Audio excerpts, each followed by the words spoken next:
Queria que você, por favor, tomasse a sua Bíblia e mantivesse toda o seu cuidado, a sua atenção.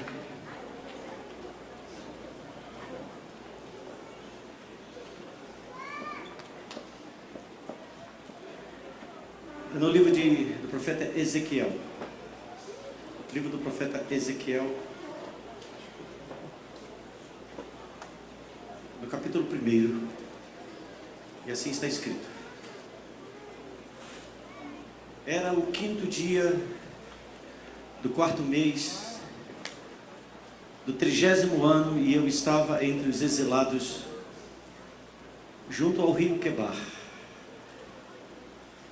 Abriram-se os céus e eu tive visões de Deus.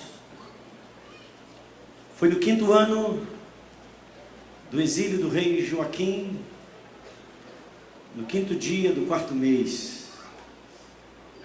A palavra do Senhor veio ao sacerdote Ezequiel, filho de Buzi, junto ao rio Quebar, na terra dos caldeus, e ali a mão do Senhor esteve sobre ele. Ezequiel fala de um tempo difícil para o seu povo, um tempo de exílio, um tempo de domínio de outros povos, um tempo de pressão, de opressão, um tempo de perdas, um tempo de fracassos, um tempo que, se nós pudéssemos escolher, nunca viveríamos. Mas o Deus que nós servimos é o Deus dos nossos momentos de fracassos, dos nossos momentos de êxito e de realização. Ele não muda. Ele não se impressiona nem com os fracassos e nem se impressiona com os êxitos, porque não há quem se possa comparar. E Ezequiel, nesse tempo de tanta dificuldade, ele olhei e vi uma tempestade que vinha do norte, uma nuvem imensa, com relâmpagos e faíscas, e cercada de uma nuvem brilhante, de uma luz brilhante. O centro do fogo, diga, o centro do fogo. Parecia metal reluzente, e no meio do fogo, diga, no meio do fogo, havia 4 vultos que pareciam seres viventes. Na aparência tinham forma de homem, mas cada um deles tinha 4 rostos e 4 asas.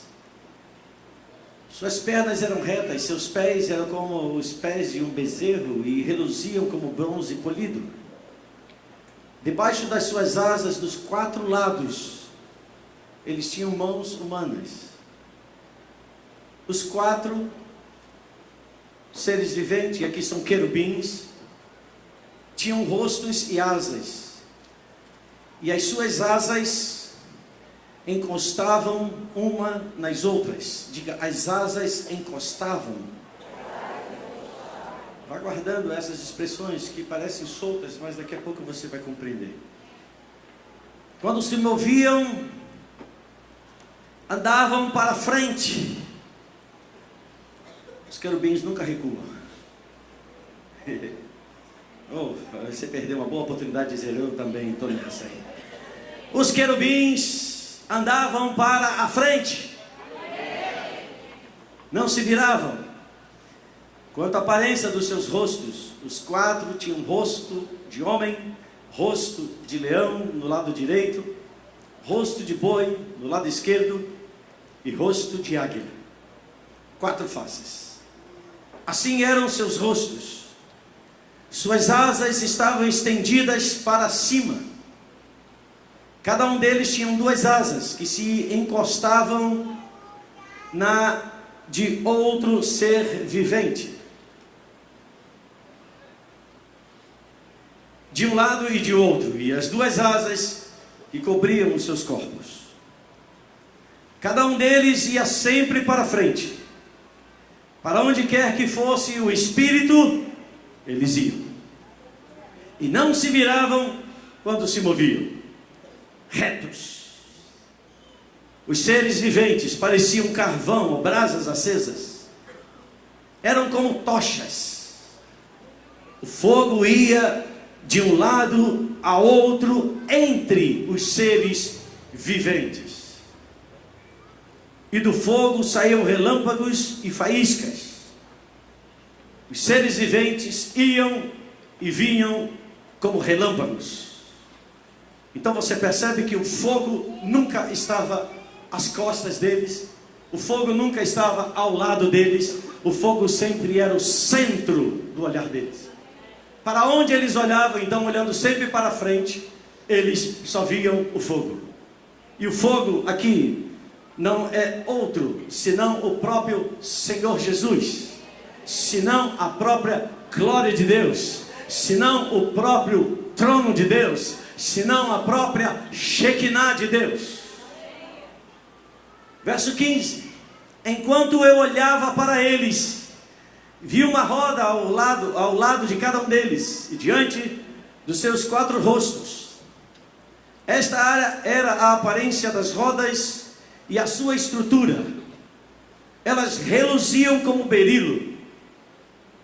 As 4 rodas tinham aparência semelhante. Cada roda parecia estar entrosada ou ligada, conectada com a outra. Quando se moviam, seguiam nas 4 direções dos 4 rostos. Eles seguiam nas 4 direções dos 4 rostos. Mas a palavra de Deus, acabamos de ler anteriormente, que eles sempre iam para frente. Se a gente coloca 4 pessoas aqui agora e manda que cada um delas andasse para frente, parece que a gente então veria que eles iriam se fundir. É como se os seus corpos quisessem estar unidos em um só.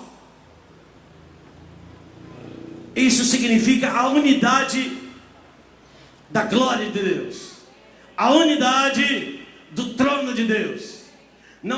Pode haver diversidade.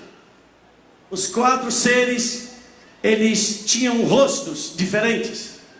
E esses rostos representavam, senão, os 4 evangelhos que são escritos, trazendo no seu conteúdo 4 níveis de manifestação, ou de manifestações do próprio Senhor Jesus.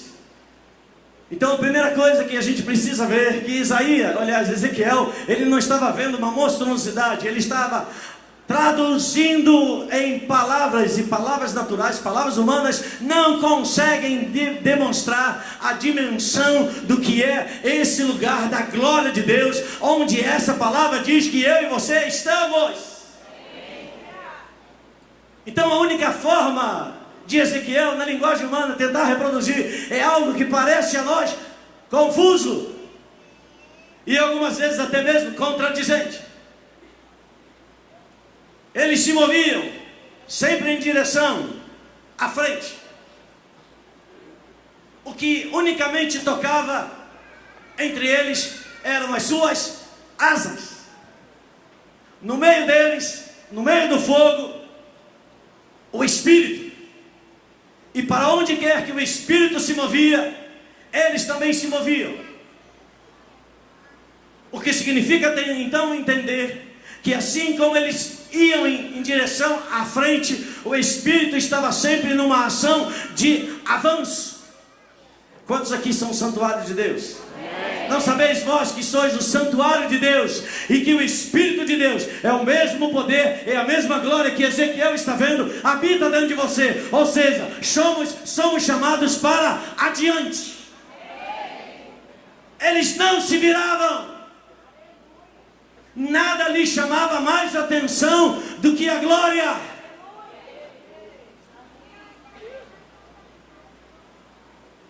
Versículo 17: quando se moviam, seguiam nas 4 direções dos 4 rostos e não se viravam enquanto iam. Seus aros eram altos e impressionantes, e estavam cheios de olhos ao redor. Quando os seres viventes se moviam, as rodas ao seu lado se moviam. Quando se elevavam do chão, as rodas também se elevavam. Para onde quer que o Espírito fosse, os seres viventes iam, e as rodas os seguiam, porque o mesmo Espírito estava nelas. Quando os seres viventes se moviam, elas também se moviam. Quando elas ficavam imóveis, elas também ficavam imóveis. Quando os seres viventes se elevavam do chão, as rodas também se elevavam com eles, porque o mesmo Espírito deles estava neles, ou nelas, nas rodas. Acima da cabeça dos seres viventes estava o que parecia uma abóboda, reluzente como gelo e impressionante. Todos nós podemos imaginar o que se parece como uma abóboda. É um lugar cônico e redondo, como uma grande capela. As capelas católicas, as grandes capelas, as grandes catedrais, elas possuem exatamente essa abóbada. Quando você vê figuras lá em cima do monte do templo, você vê o domo da rocha, aquilo ali que está dourado, aquilo ali é uma abóbada. Não sei se daí que veio o nome de abóbada. Acima das cabeças dos seres viventes, então, estava o que parecia uma abóbada, reluzente como gelo, impressionante. Debaixo dela e de cada ser vivente estendia suas asas, ou duas asas, ao que estava mais próximo, e com as outras duas asas cobriam o rosto. Cada ser vivente tinha 4 asas. Com 2 asas eles cobriam o rosto. Com 2 asas, eles com suas cabeças curvadas, eles tendiam. E da mesma forma o que estava diante, fazia o mesmo. Esta é a figura que a gente pode compor através da leitura. E o texto vai avançando dizendo que ouviu um ruído de suas asas quando voavam. O ruído das asas dos querubins, seres criados por Deus, infinitamente menores, inferiores do que Deus. Mas a Bíblia diz que sempre que as asas deles se moviam, era como o quê? Era como um som, diga um som, de muitas águas, e parecia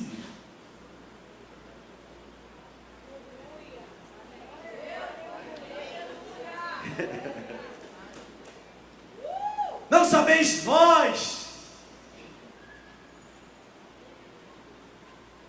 Você foi criado, eu e você fomos criados para a glória de Deus. Quando essas asas se moviam, faziam um som estrondoso, e parecia a voz do Todo-Poderoso. Era um ruído estrondoso como de um que, gente? Eram quantos?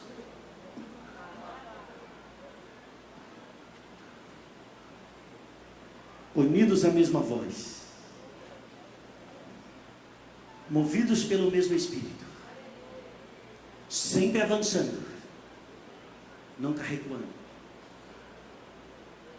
sempre com uma atitude de reconhecimento do Deus Todo-Poderoso. E quando eles moviam as suas asas, parecia um grande exército.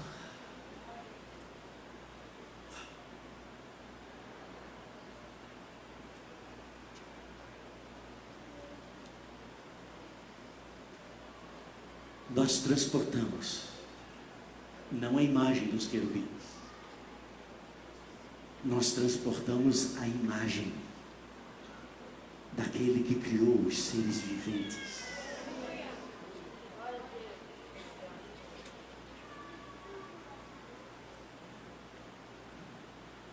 Com 300 homens,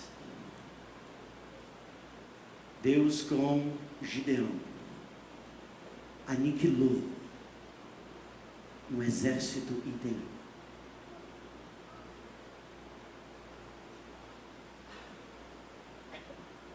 Um vence 1000.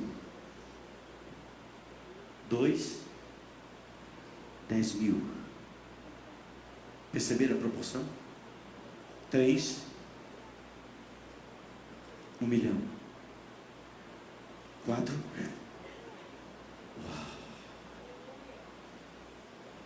O que mais o diabo trabalha? Separe-se.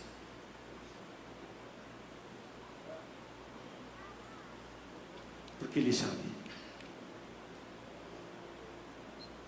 Quando a palavra de Deus diz que no meio dos louvores Deus habita.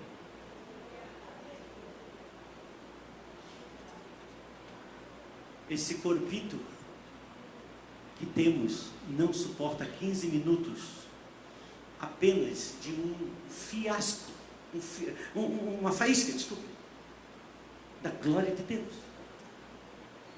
Há poucos momentos parecia que o nosso corpo queria sair de dentro de nós mesmos, como se precisássemos nos libertar daquilo que nos limita. E como o cântico da juventude incendiada, dá vontade de gritar, dá vontade de correr, dá vontade de pular. Isso não é só carne ou alma, não. Isso é a pulsão da presença da glória de Deus dentro de nós. Então não economize.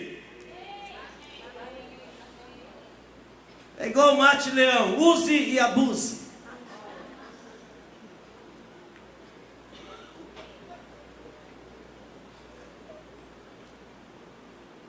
Vi que da parte, aliás, vamos voltando aqui, no versículo de número 25. Então ouvi uma voz em cima, ou de cima da abóbada, sobre as suas cabeças, as cabeças dos querubins, dos 4 querubins. Enquanto eles ficavam de asas fechadas, acima da abóbada, sobre as suas cabeças, havia o que parecia um trono de safira. E bem no alto, sob o trono. E agora eu quero ver uma explosão de glória a Deus, aleluia, calabacheia, tudo aquilo que for possível. Havia uma figura que parecia um Deus? Não, que parecia um. De quem é essa figura?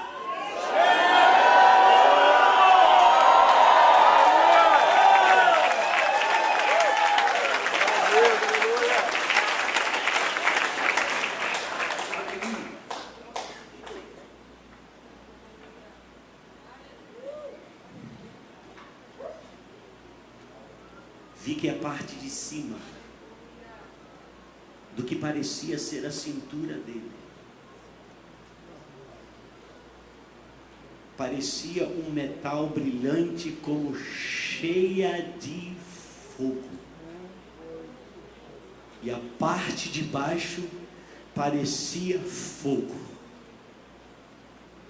e uma luz brilhante o cercava, tal como a aparência do arco nas nuvens de um dia chuvoso. Assim era o resplendor ao seu redor. Essa era a aparência da figura da glória do Senhor. Quando vi, prostrei-me, rosto em terra, e ouvi a voz de alguém falando. E no capítulo 2 em diante, Deus, o próprio Senhor Jesus começa a profetizar, a falar melhor, a Ezequiel o profeta, para que ele então transmitisse ao seu povo. Queridos, é importante a gente colocar alguns fundamentos antes de nós avançarmos para o centro daquilo que eu quero nessa noite dizer. É importante que a gente saiba que toda a Bíblia, do Gênesis ao Apocalipse, ela tem um propósito: revelar Jesus. Guarde isso, por favor. Toda a palavra, toda a escritura, não é sem razão que ele se chama o verbo, ou a palavra. Então, toda a Bíblia não é outra revelação senão do próprio Jesus encarnado homem, vivendo na terra, morrendo, ressuscitando e assumindo o trono de glória. E veja que Ezequiel não vê uma imagem de um Deus, e não está Ezequiel aqui dizendo algo menor a respeito da figura de Jesus. Ezequiel está vendo o Redentor. Ezequiel está vendo a Jesus após a sua vida na terra, após a sua morte e após a sua ressurreição, depois da sua ascensão.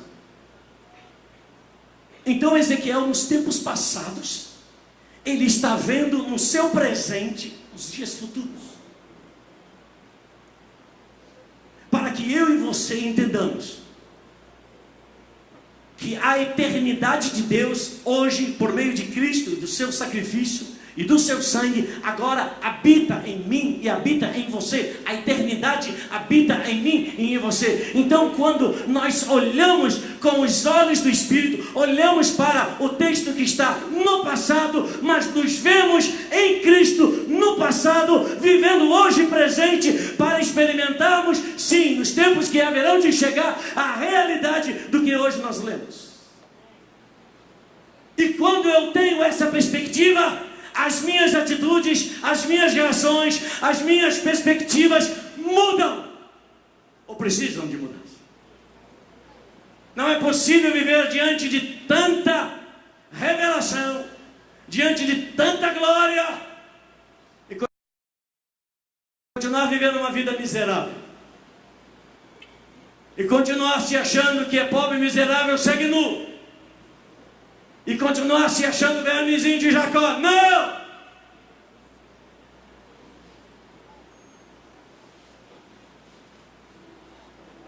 Você é a imagem do Deus invisível.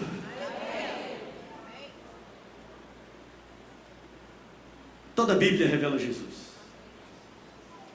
Toda a Bíblia revela Jesus antes, durante e depois da sua ressurreição.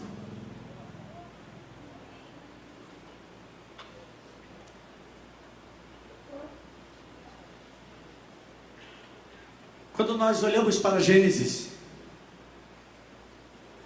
nós vemos a Jesus antes do homem ser criado,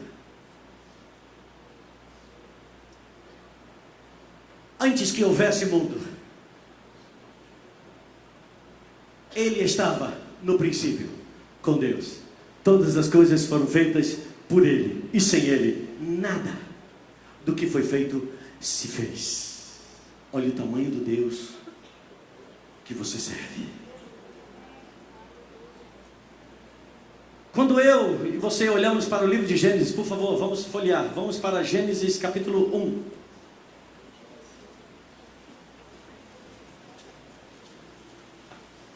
Gênesis capítulo 1, versículo 1.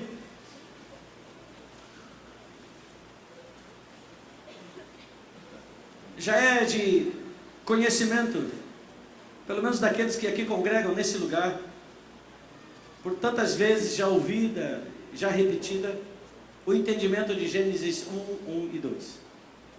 Quando diz que no princípio Deus criou os céus e a terra. E todos aqui já têm aprendido que tudo aquilo que Deus faz é bom. Deus não faz nada incompleto. Deus não fez você metade da laranja. É bonito de ouvir, mas é antibíblico, porque metade é algo que não está completo. Você é completo em Deus. Neise já ministrou aqui. Adão era completo em Deus mesmo sem Eva, em si, mas para o propósito que ele iria realizar, ele precisava de alguém ao seu lado, e esse alguém ao seu lado, Eva, sua mulher, não era a outra metade. Não se embale pelas canções, se elas não se sustentam na palavra. Amém ou não amém, gente? Amém. Eu sou a metade da laranja. E quando corta a laranja tem que chupar. Versículo 2. Apronta aí, Pedro. Pedro quer. Estou de olho em vocês, ó. Igual Madagascar, tá? A terra, porém, Deus criou então os céus e a terra. Deus fez tudo bom. Amém ou não amém? Amém. Deus fez tudo bom. Amém ou não amém? Amém. Glória a Deus. A terra, porém, era, ou estava, ou se fez sem forma e vazia. E havia trevas sobre a face do abismo, e o Espírito de Deus pairava sobre a face das águas. Fica muito claro, fica muito evidente que os versos 1 e 2 revelam que algo terrível aconteceu nos céus e na terra, e que corrompeu, anulou, aniquilou, destruiu a criação original.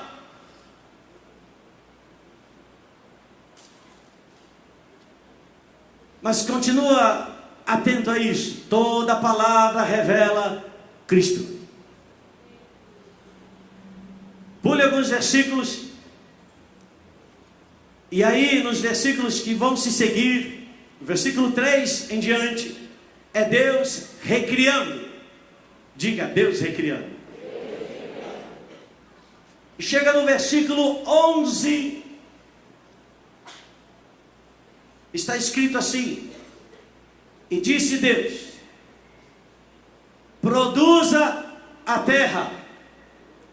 Alô, olha para mim. Quando você diz produza, é porque está produzindo? Então, algo que havia sido feito para, não estava fazendo. Então, o Deus Criador, que aqui está recriando a terra, está dando novos comandos. Produza o que não produz. A estéril seja mãe de filhos. Produza a terra relva, ervas que deem semente, e árvores frutíferas que deem fruto, segundo a sua espécie, cuja semente esteja nele, sobre a terra. E assim se fez. A voz do Todo-Poderoso, a terra criada por Deus, responde à voz do Deus Todo-Poderoso. Sabe qual é o único ser que resiste à voz do Deus Todo-Poderoso? O homem.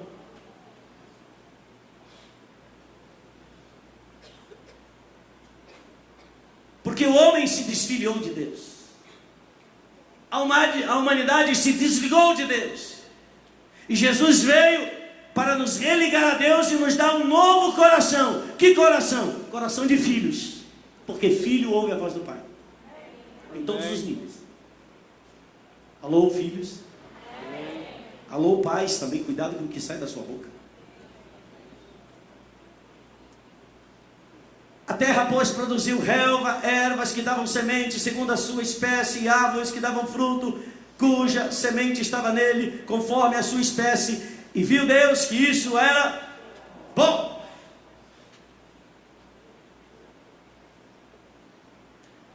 Mas agora, para quem gosta de dar glória a Deus, segura aí na cadeira. Eu acabei de dizer um pouco antes, e não sou eu quem digo, a própria palavra que diz,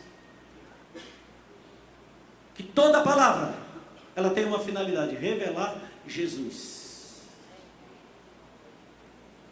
Eu pergunto aqui agora aos sábios entendidos, aos mestres, aqueles que amam a palavra, quando a terra começa a produzir, que dia era esse da criação?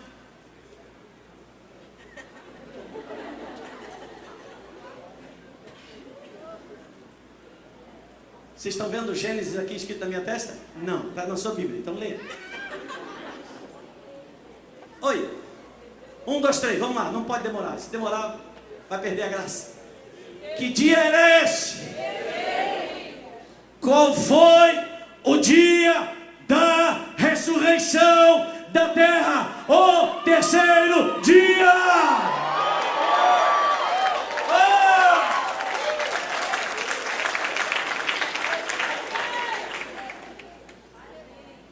Importa que o Filho do Homem morra, o original, o segundo Adão. Mas importa que ao terceiro dia ele ressurja.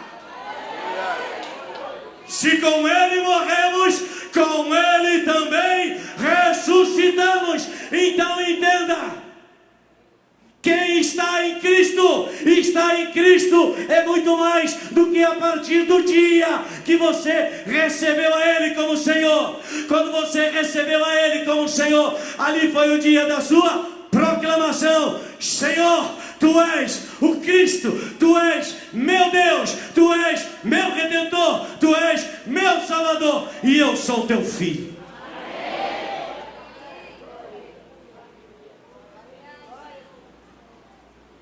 Mas quando você fez isso, a eternidade entrou em você. Isso pode nos parecer loucura, aquilo que você vai ouvir. Mas eu e você, Blitz, estávamos no terceiro dia. Lá.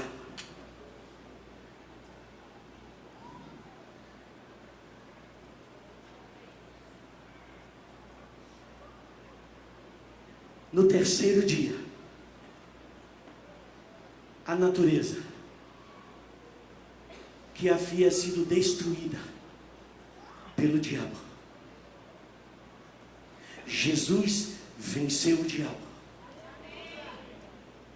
E ele disse: ressuscita. E no terceiro dia, a terra levantou-se.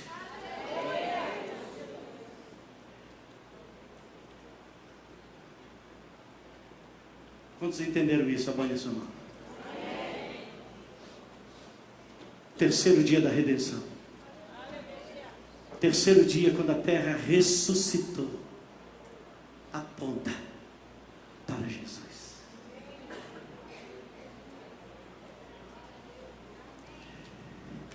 Eu poderia lhes falar outras coisas, mas eu preciso avançar. Por favor, pode colocar. A Bíblia está carregada de figuras. Todos vocês estão vendo essa figura? O que é essa figura? A Arca da Aliança. Quantos lembram que Moisés estava lá no Monte Sinai e Deus lhe dá instruções para que ele construísse o tabernáculo, e Deus diz a Moisés, eu falei Adão? Falei Moisés, né? E Deus falou a Moisés: faça conforme o modelo que te mostrei quando estavas no monte. Que modelo é esse? Da terra? Não. Nada do que Deus faz, Ele faz no modelo da terra. Tudo que Deus faz, Ele traz o modelo do céu. Por isso eu e você somos a imagem de Cristo Jesus. Quando o Pai olha para nós, Ele vê Cristo em nós, do céu. Então aí está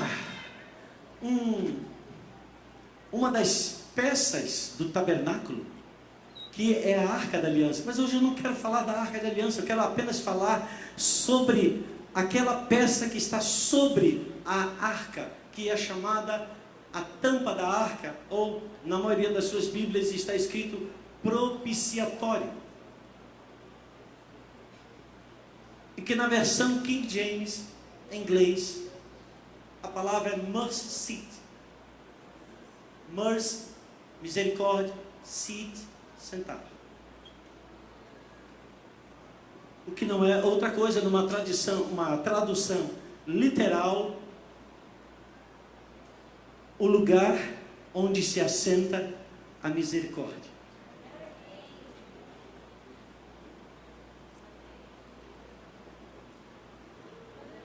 Quando Ezequiel, nós lemos, capítulo 1, ele tem a visão dos céus, ele vê os querubins. e em meio aos querubins um fogo. E esses querubins, eles tinham as suas asas apontadas para diante, e um diante do outro, as suas asas tocavam-se uma na outra. Olha a imagem da arca.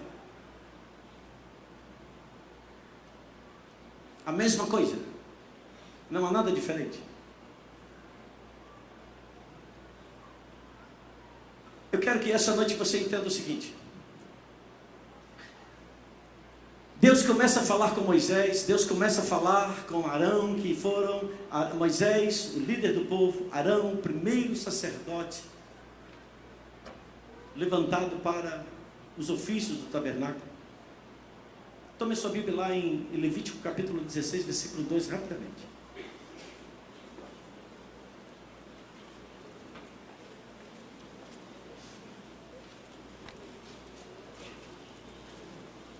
Está escrito aí: então disse o Senhor a Moisés, Levítico 16, 2. É possível colocar o texto? Oi, vocês aí. É possível colocar o texto ok, migrando entre o texto e a figura. Levítico 16, 2. Vamos desenvolver esse hábito a partir de hoje. Todo texto que eu citar, vocês põem aí, independente do que eu pedir. Então disse o Senhor a Moisés: dize a Arão teu irmão, que não entre no santuário em todo o tempo para dentro do véu, que era o lugar chamado Santíssimo Lugar, onde estava então a Arca da Aliança, para que ele não entre no santuário em todo o tempo para dentro do véu, diante do propiciatório, ou seja, a tampa da arca, que era feito de ouro puro, que está sobre a arca, para que não morra, porque aparecerei na nuvem sobre o propiciatório. Então, na antiga aliança, onde Deus se manifestava, onde a presença do próprio Senhor Jesus se manifestava, aí exatamente no centro, entre os dois querubins, ali o Senhor vinha e falava. Avançando para Números, capítulo 7, versículo 89. Números 7, 89.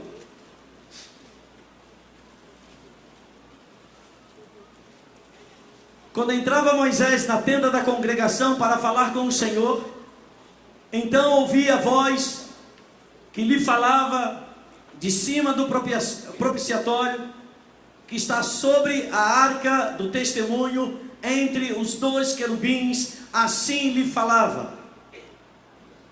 Mais um texto que então revela a partir de onde Deus se manifestava, numa antevisão da manifestação da própria voz de Deus por meio de Jesus. Quando nós voltamos para o livro de Gênesis, você lembra na leitura do texto, dos primeiros capítulos, que Adão estava em plena harmonia e comunhão com Deus. O próprio Deus aparecia e vinha e estava junto com Adão, conversava com ele, ouvia a ele, não havia intermediários, não havia qualquer impedimento, não havia separação, não havia véu. Adão estava diante do próprio Deus. Que lugar era esse que Adão habitava? O lugar da presença de Deus. Que lugar é esse entre a arca? Pode colocar a imagem novamente. O lugar da presença de Deus. Onde Deus falava? Em cima do propiciatório, entre os dois querubins. Você lembra também no livro de Gênesis, que quando Adão e Eva ofendem a santidade de Deus, pecam, eles já não podem mais conviver na presença de Deus. E eles são removidos do jardim no Éden. E a porta ou a entrada do Éden, depois que os dois foram afastados, o que havia nessa porta? O que havia nessa porta? Falem alto, gente. Havia o quê? 2 querubins.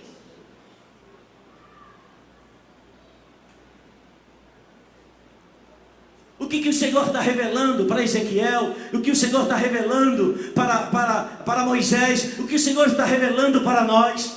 Que esse lugar, que era um lugar acessível em Adão, antes do pecado, era um lugar livre, era um lugar de acesso completo, perfeito do homem, era um lugar da presença de Deus. Mas quando o homem pecou, esse lugar da presença de Deus se tornou um lugar perigoso, um lugar de juízo.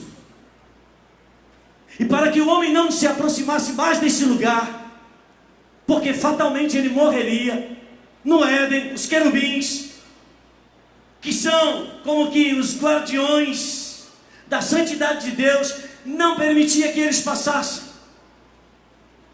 Ainda que eles quisessem voltar, ainda que eles quisessem se arrepender, eles já não poderiam mais, porque macularam o relacionamento entre eles e Deus, por seus pecados. E a partir daquele momento, aquele lugar que era a presença de Deus, se transformou em um lugar de juízo. A alma que pecar, essa morrerá. E para que o homem não morresse eternamente, Deus, no seu infinito amor, impediu que o homem se aproximasse dele. Então Deus estabelece que somente através do sangue, que seria aspergido naquele lugar, entre os 2 querubins, a imagem da arca, onde o sangue era aspergido sobre a tampa da arca, sobre o propiciatório, que é também chamado em outras expressões, lugar de expiação. Então, quando o sangue começou a ser aspergido sobre este lugar, através do levantamento, da construção do tabernáculo, aquele lugar, que antes era um lugar de impossível acesso, se tornou um lugar agora acessível. Onde? Quem? O sumo sacerdote. Ele entrava uma vez por ano, e diz a Bíblia, vírgula, não porém sem sangue. E quando o sumo sacerdote aspergia o sangue entre os querubins, aquele lugar de juízo se transformou em Mercy Seat, o lugar da misericórdia.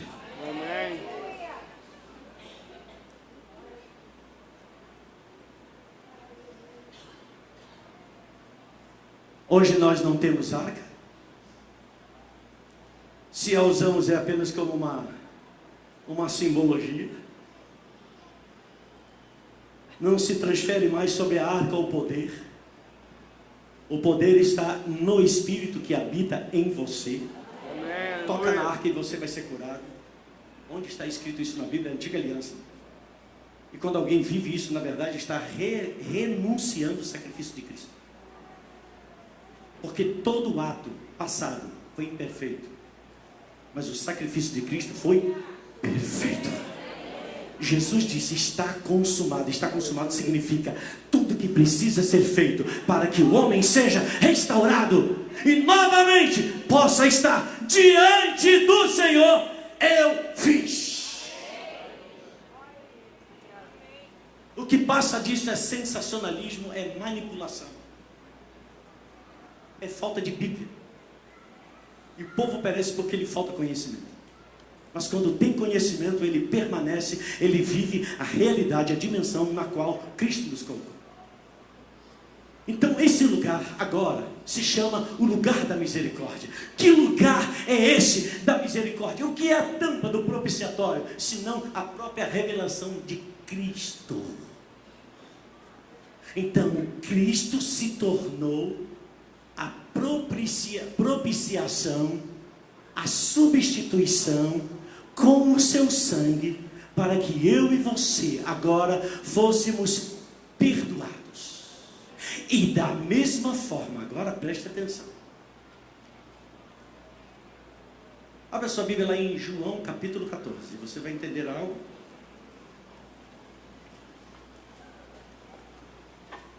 Quantos estão recebendo, diga amém. Amém. Estou lhes dando hoje um legume com caldinho de feijão.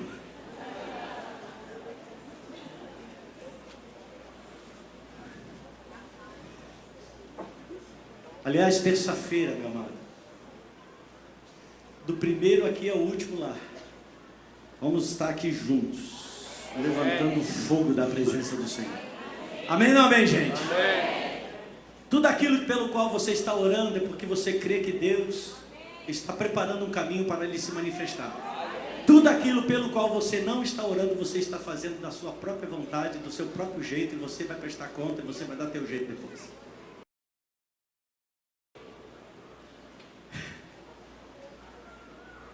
Tanta coisa às vezes a gente faz, e depois a gente, mas eu senti que Deus falou comigo.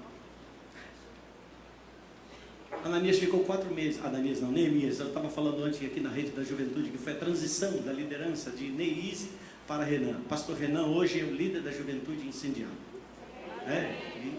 Mestre Neise, o Senhor provê. Mas vem orar, irmãos. Ah, que eu não tenho mais jeito, então vamos orar. Não, é o inverso. Quando tudo está bem, vem orar. Amém. Porque quando parece que não tem jeito, Deus já está dizendo, fica tranquilo, eu estou fazendo. Deus fará um caminho onde nunca existiu. Aleluia. Fará um caminho onde não vemos, um caminho Ele me fará. Só isso.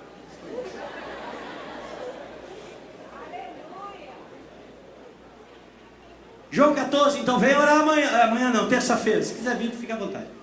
Terça-feira, todos juntos aqui orando, amém ou não amém? Amém!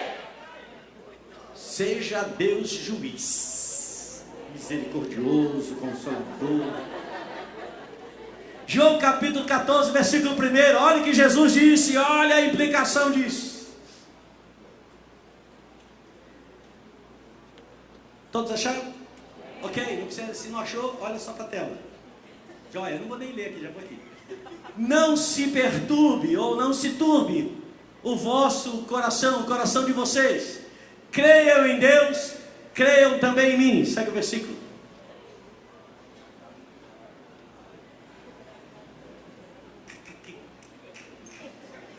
Ok. Na casa do meu pai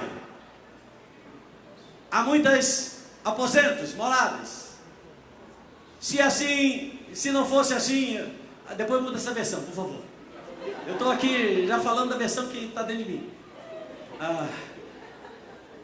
Se não fosse assim, eu lhes teria dito, vou preparar-lhes um para que onde eu estiver, estejais vós. Onde eu estiver, estejais vós. Põe a arca de novo. Onde eu estiver, estejam vocês também. Onde Jesus está, Ele está no centro, entre os querubins. Como se chama esse lugar? O lugar da misericórdia. Então, em que lugar Jesus estava dizendo que iria preparar para nós? Porque esse lugar não existia. Pelo contrário, era um lugar de juízo. Mas Ele diz, eu vou preparar para vocês um lugar que se chama misericórdia. Para que onde eu estou, vocês estejam. Para que aquilo que eu sou, vocês sejam. Eu sou misericordioso, vocês sejam também.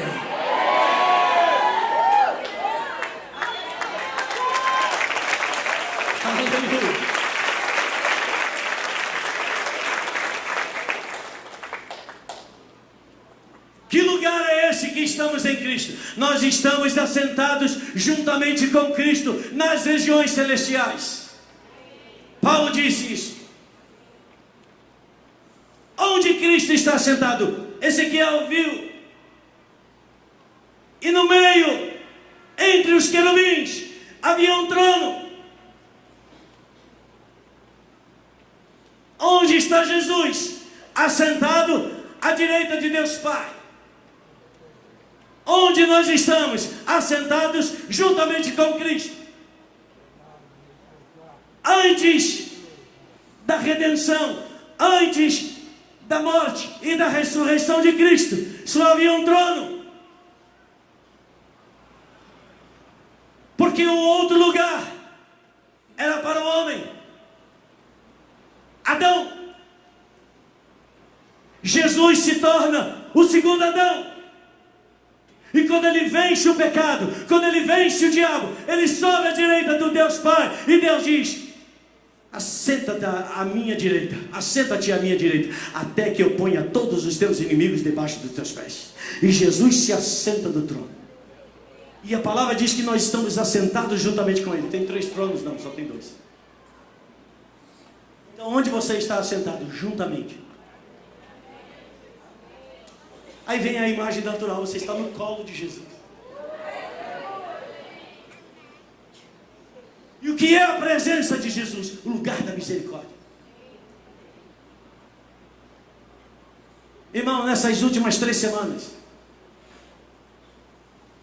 eu tenho conversado com pastores, fora dos nossos ambientes aqui, do ministério de presbitério. Pastores que estão sofrendo. Eu não estou defendendo causa de classe aqui. Pastores que estão sendo massacrados por suas pseudas igrejas implacáveis, sem misericórdia.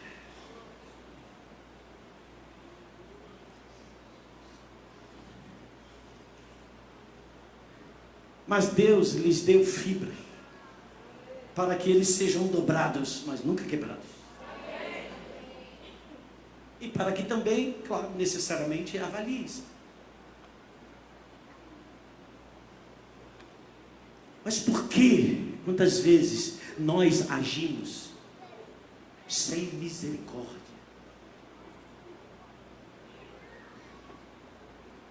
O que é ausência de misericórdia? É ausência de perdão. É ausência de reconciliação. A gente fala, a gente repete. E aqui está a melhor parte da mensagem, é a mensagem que toca a nós. Porque no céu está tudo em ordem. Mas a terra precisa experimentar a ressurreição perfeita, plena, autêntica. Errou comigo, só erra uma vez. Falta de misericórdia.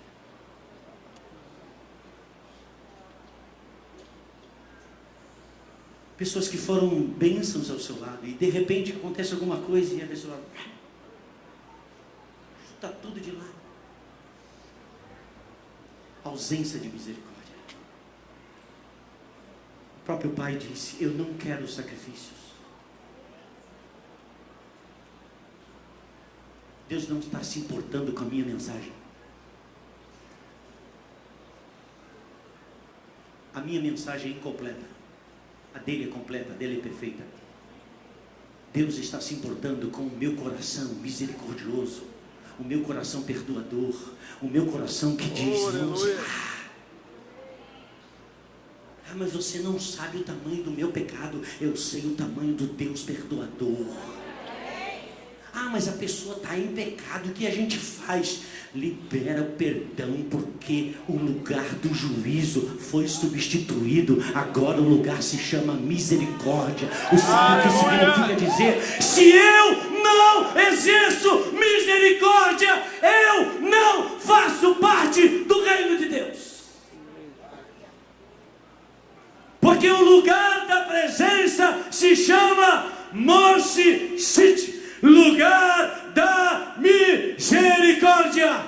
Jesus se tornou, pela misericórdia, um novo e vivo caminho que nos conduz a Deus. Eu hoje posso dizer: Pai, E Ele pode dizer: fala, filho.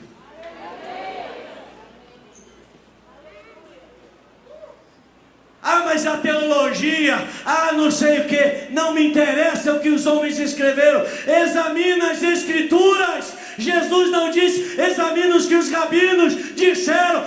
Examina as escrituras, elas falam a respeito de mim. Leia bons livros, mas desconfie. Mantenha sempre a sua fé, não no que alguém escreveu, mas no que Deus diz.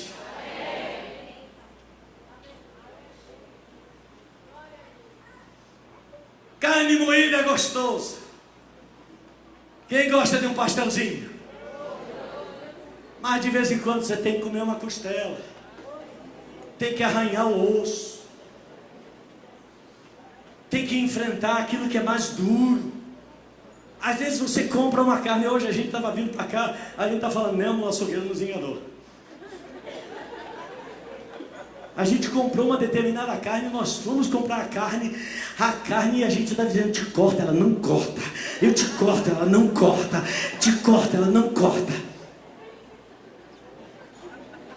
Irmãos, a carne se rebelou. Ela endureceu a serviço.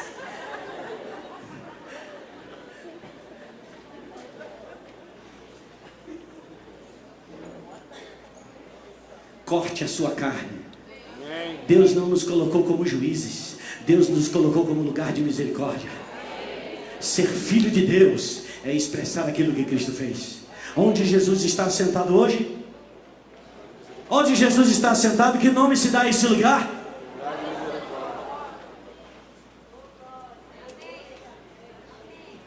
É lugar da misericórdia.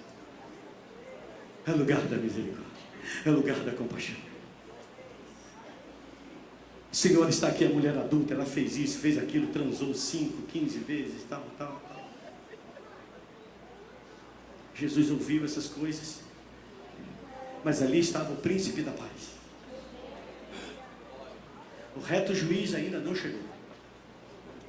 Não seja você o primeiro. Deus não te colocou, nem a mim, nem você nesse lugar. O que não significa que isso quer dizer ausência de disciplina. Mas a disciplina é para trazer para perto e não para dizer fora daqui. Cristo não rejeitou a mim, não rejeita ninguém. Ninguém. O tamanho da língua é o mesmo nível do pecado, do tamanho da prostituição. E Deus assim é misericordioso com o linguarudo, Ele é misericordioso com o adúltero. Porque Ele é. Então, esse lugar foi mudado. Jesus disse: onde eu estiver, que lugar é esse que eu estou? Lugar da misericórdia. A casa de Deus é o lugar da misericórdia. Toca teu vizinho, olhe para ele, não apenas diga assim, no canto de boca, não. Olha para ele e diz: esse lugar se chama lugar da misericórdia. Diga: esse lugar não é isso aqui. Esse lugar sou eu e é você.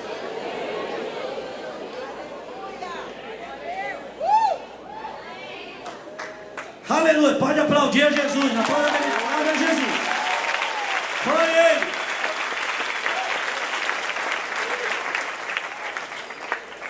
Então você está percebendo que eu estou passeando pela Bíblia? E que passeio gostoso, né? E a gente, uau. Para terminar, Efésios capítulo 12, versículo 4 e 6. Vamos ficar em pé. Aí você acredita. Efésios capítulo 2, com a sua Bíblia. Manda ver aí, Lucão. Efésios capítulo 2. Tem a revista atualizada aí ou só NBA? Ainda não. The next time. Okay. Então deixa comigo aqui.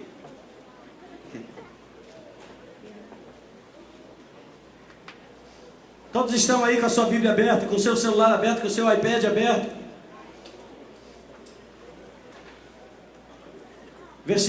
Capítulo 2, versículo 4 a 6. Vamos ler juntos.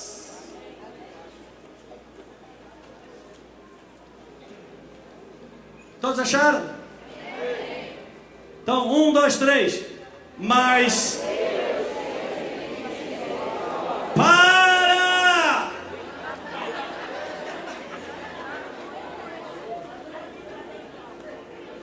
Vocês estão indo igual um trem desgovernado.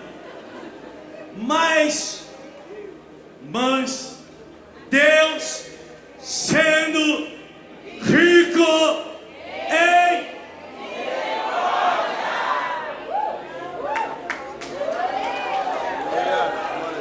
rico em juízo? Não! Rico em julgamento? Não! Rico em falar mal de você? Não! Rico em misericórdia. Por causa do grande amor com que nos amou, estando nós mortos nos nossos delitos, Ele nos deu vida juntamente com Cristo,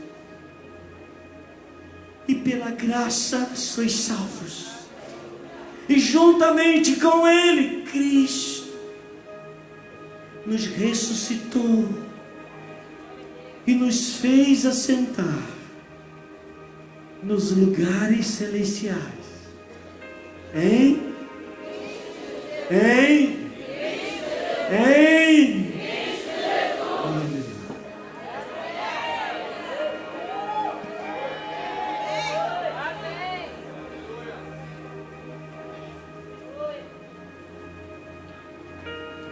Obrigado, Espírito Santo de Deus.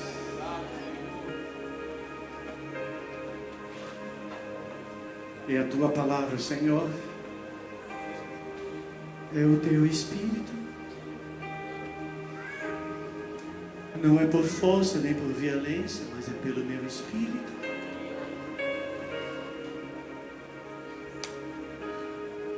São palavras do Senhor para Zorobabel. Zorobabel, não reajas contra quem se levanta contra você. Zorobabel, não dê troca do que fazem contra você. Zorobabel, não é por força, nem por violência, nem por argumentos, é pelo meu Espírito. É pelo meu Espírito. É pelo meu Espírito. Pelo meu Espírito. Que Espírito de eles que sois vós. O Espírito de Deus que se manifesta por meio de Jesus dentro de nós. Tem dentro de nós um trono. E esse trono se chama misericórdia. Nos céus, lugar de juízo. Quando os querubins veem o sangue,